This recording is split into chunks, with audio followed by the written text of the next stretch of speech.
And for more, we have Professor Kim Hyun-wook from the Korean National Diplomatic Academy joining me in the studio today. Welcome. Thank you very much. So like we just heard, the president's trip came after the second summit between North Korea and the U.S. fell through with no agreement. Now, can we say the visit this time had more importance not only on the economic front as well, but on the diplomatic and security front? Well, I think both purposes would work for this visit. I think now, after the second summit was not successful, I think one of the homework for President Moon Jae-in is to make this process to evolve again. Maybe that purpose would be important for this visit because Southeast Asian countries are good allies of North Korea, also South Korea too. So diplomatic relationship with between Southeast Asian countries and North Korea is very important. Many countries have a very good relationship with North Korea, especially Vietnam has been a model for North Korea for its economic reform measures. So by using these diplomatic measures and make sure that these countries support a denuclearization of the Korean Peninsula, I think would be a good incentive to make North Korea to come out for a talk with the United States again. But also, I think economic purpose is important. We still remember the THAAD deployment issues. After THAAD deployment, the Chinese sanctions, economic sanctions on South Korea was really tremendous event, after which there was such a emotional uprising within the South Korean people. So I think one of the homework for President Moon Jae-in is that kind of lowering the economic dependence on China, diversifying the economic relationship.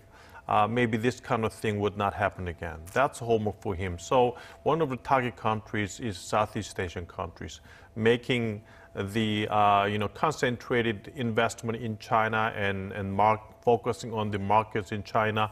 I think the President Moon Jae-in wants to diverse that into other countries, including Southeast Asian countries.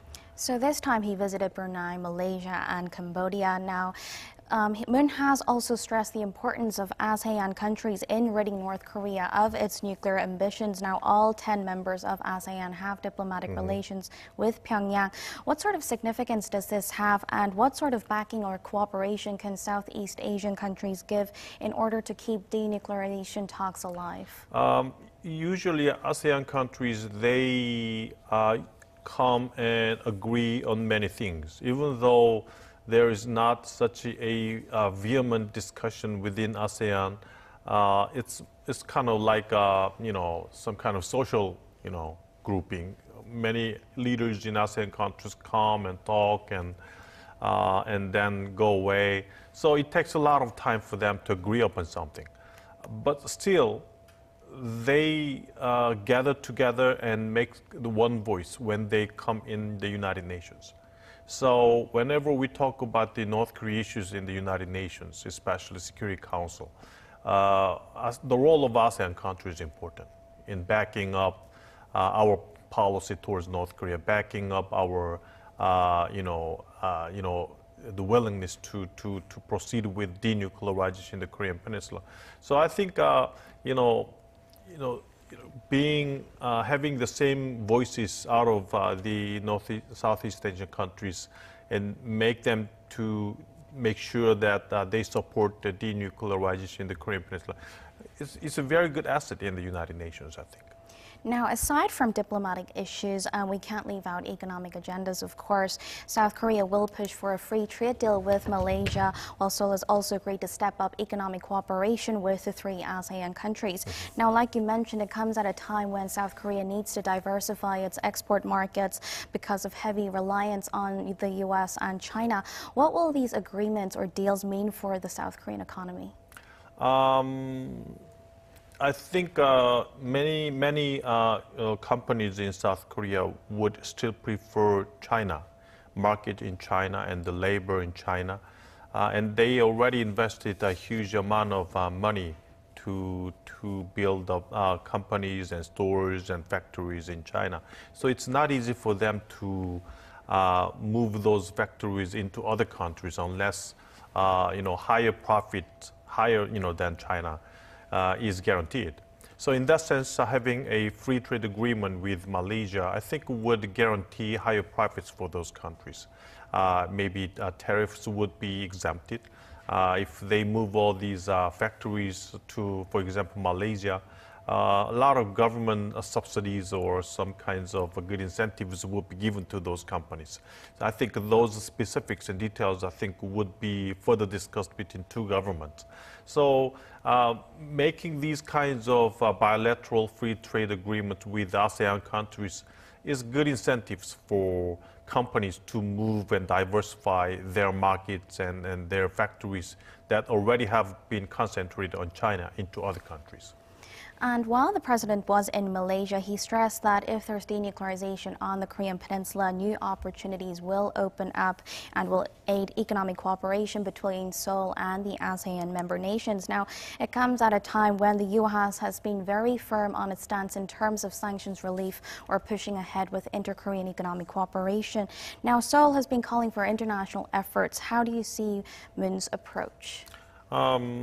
After the second summit meeting, the President Moon Jae-in is very much eager to make this, into the previous stance. I mean, and unfortunately, so far the U.S. has been expressing its willingness to come back to a dialogue with North Korea. And North Korea also supported a complete denuclearization in the Korean Peninsula.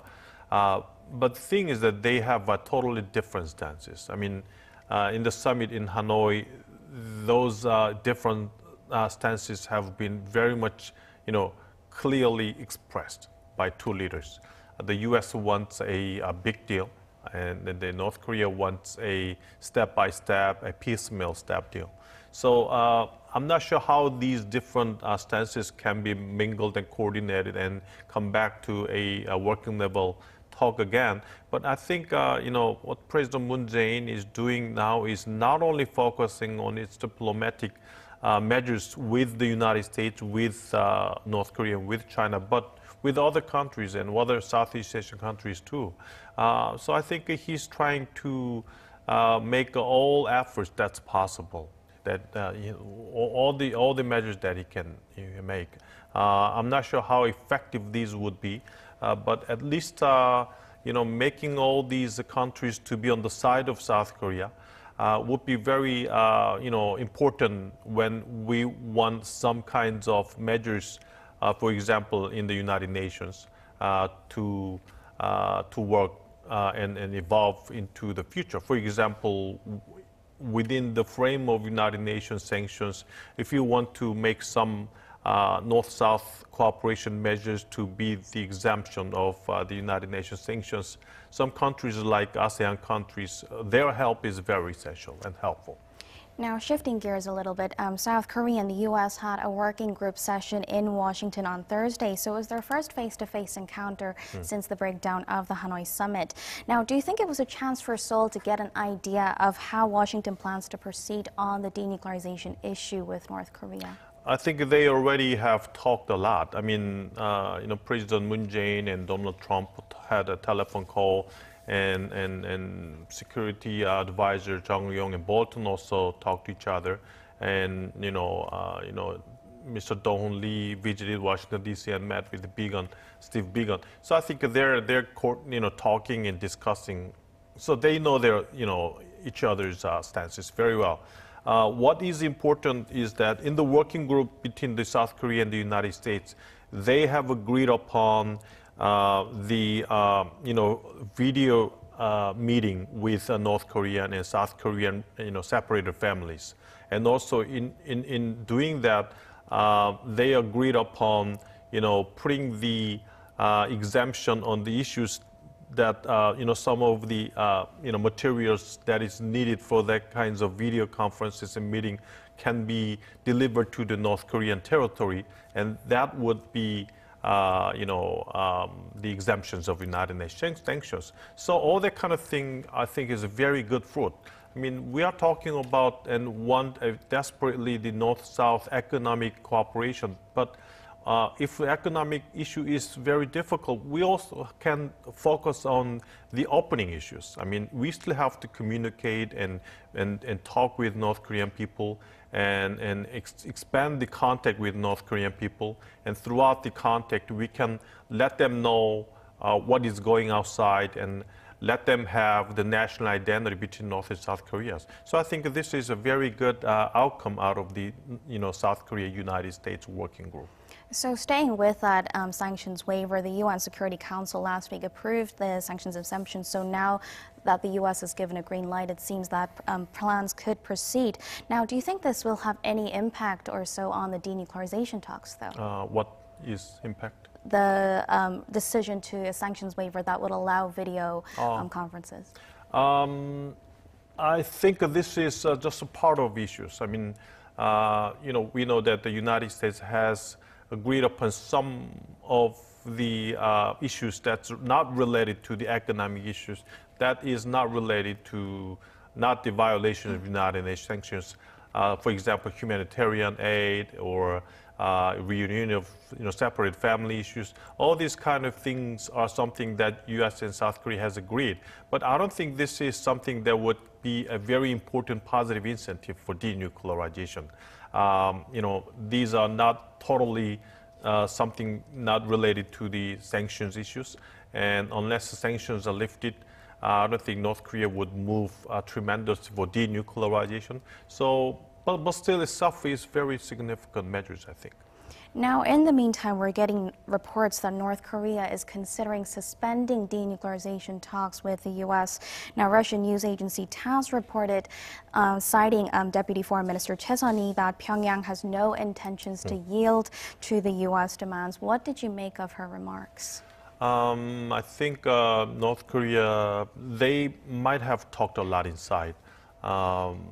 After the second summit has failed, a lot of conservative group and people inside North Korea might also raise their voices. Okay, denuclearization, let's not do that. We have to go for arming North Korea again. Okay, that kind of voices will come out. So I think from the Kim Jong-un's perspective, I think he has to think about what kinds of strategic stance in the future he has to take. The purpose of the Choi Sun-hee's, speech, I think is, twofold. First one is that kind of giving an important message to the United States. Okay, President Trump, I know you want to keep the dialogue with North Korea. So if you want to keep the dialogue with North Korea, you have to follow what we want to, do in the denuclearization talk, kind of pressuring the President Trump. But more important purpose, I think, is a signal to South Korean government. Now, President Moon Jae-in wants to continue this dialogue with, North-South détente and North Korea-U.S. dialogue. So maybe kind of giving the signal to South Korea, okay, if President Moon Jae-in, if you want this kind of dialogue and process to continue, you have to persuade the United States. Or ignore the states and let's just go for the North-South talk and cooperation. Kind of signal and pressure to the South Korean government, I think. So it actually comes at a time when the U.S. keeps adding pressure on North Korea. And Choi said that North Korean leader Kim Jong-un is set to make an official statement on their next moves following the summit breakdown. Now, the ball is seemingly in Washington's court now. What can we expect? I don't think the U.S. would move easily. I mean, unless the President Trump clearly showed its stance at Hanoi. It wants a big deal. It wants a comprehensive deal. If step by step, simultaneous steps from the U.S. perspective, I don't think would be satisfactory to the United States. I mean, it wants a quick and within a 1 year denuclearization until the first term of President Trump is finished. And now a very hardline person, John Bolton, is now taking initiative. So I don't think it will be easy to change what the current the U.S. stance on North Korea is about. So South Korea's presidential office says it will also keep close tabs on the situation and make sure to facilitate the talks from falling apart. That's all the time we have for today. Thank you very much for your insights. Thank you.